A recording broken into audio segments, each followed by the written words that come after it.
네, 함부로 열지 마세요인데요. 서 팀장, 어떤 문이길래 함부로 열면 안 되는 겁니까? 절대 열면 안 되는 문을 잡아당겨서 논란이 됐습니다. 지난 27일 저녁 7시쯤이었는데요. 인천공항을 출발해서 캄보디아로 향하던 비행기, 그러니까 아시아나 항공기가 이륙한 지 30분 만에 갑자기 기내에 비상구 오류 메시지가 떴습니다. 알고 보니까 이 비상구 좌석 앞에 앉아있던 60대 남성이요. 그만 비상구를 열기 위해 손잡이를 잡아당겼고요. 다행히 비상구 문은 열리지 않았지만 이 60대 남성 승객의 난동이라고도 할 수 있겠죠. 이 난동으로 항공사 측이 긴급 회항 결정을 내린 겁니다.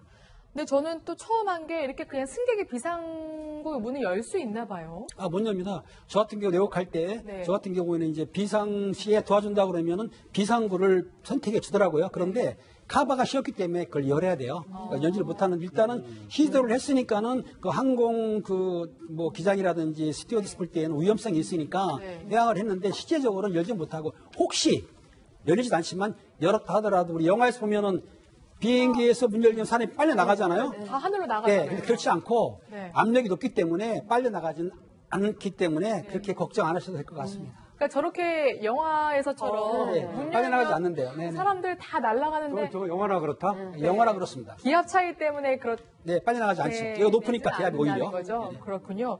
그래도 사실 비상문 여는 거, 이 상공에서 비상문 열리면 정말 너무 무서울 것 같은데 무섭죠. 저는 궁금한 게 이 60대 남성은 그러면 왜 비상구 문을 열었대요? 그러니까 처음에 저희가 생각할 수 있는 게 이제 그 고도가 높으면 술이 빨리 취하잖아요. 그리고 저희가 이제 잠이 또 잘 안 오거나 뭐 시차 이 문제 때문에 보통 주류가 또 공짜인 경우도 있으니까 좀 많이들 시켜 드시잖아요. 근데 이분한테는 주류를 제공한 적이 없대요. 술을 안 드셨대요? 네, 그렇다고 하고 이제 이분이 나중에 항공보안법 위반 혐의로 입건이 돼서 이제 조사를 받으실 때 호기심 때문에 그랬다라고 말을 하셨다는데 이게 저희가 이 엄중함을 알아야 되는 게 저희가 땅콩회항 사건도 있었지만 우리가 항공보안법 규정도 그렇고요. 항공보안법과 관련해서 처벌도 좀 약해요, 우리가. 그러니까 어떠냐면 외국하고 이게 협약을 할 때요.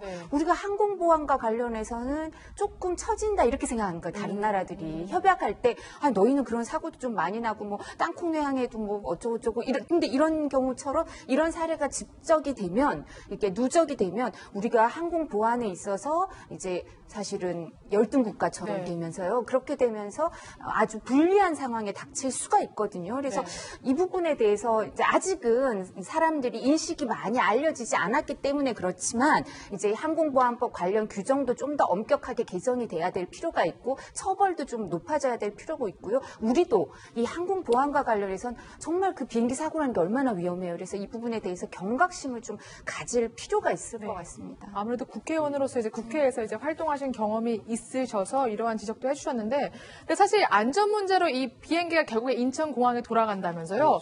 그러면 거기 타 있는 탑승객들 손해 본 거였죠. 그리고 지금 연료비가 두세 배 연료를 더 버려야 낸 거잖아요. 돼요. 그러면 이 60대 남성이 다 물어줘야 되는 거 아니에요? 글쎄, 그러면은 거의 뭐 얼마나 돈이 많은지 모르겠지만 파산할 수도 있잖아요. 근데 어쨌든 이 60대 남성은 자신이 잘못해가지고 연료를 이제 버리고 3시간 만에 또 해양을 해가지고 다시 돌아왔다가 8시간 만에 다시 떴거든요. 연료 다시 채워가지고. 근데 그래가지고 176명이 갔는데 이 60대 남성 내려주고 또 4인 가족이 나는 안 간다라고 다시 내렸어요. 이제 이 사람은 실망한 거죠. 아니면 뭐 다시 갔다 오니까 불안했는지 이런 것들이 있었고. 그 다음에 항공사가 이렇게 다른 사람 때문에 어쨌든 늦게 뜬다든지 또 이렇게 문제가 생겼잖아요. 이럴 때 이 승객들은 어떤 그러면 피해 보상을 받느냐 이게 문제가 되는데 항공사는 그렇다고 합니다. 항공사 자체의 과실이 있을 때만 피해 보상을 한대요. 그러니까 이거는 60대 남성으로 일한 것이지 항공사 자체의 과실은 아니잖아요. 그래서 원칙적으로 피해 보상을 하지 않는다라고 합니다. 그래서 항공사 과실이 있을 때에는 4시간 노선 같으면 $100에서 $200. 또 뭐 4시간 넘으면은 $200에서 $400 정도의 보상금을 그 보상을 한다 그러는데요.